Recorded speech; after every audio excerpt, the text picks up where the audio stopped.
lillahi wa inna ilaihi raji'una. Inna lillahi wa inna ilaihi raji'una.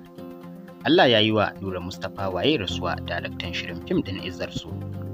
A yanzu ne muke samun labarin rasuwar ɗaya daga cikin fitattun masu bada umarni a masana'antar Kannywood, wato Nura Mustapha Waye.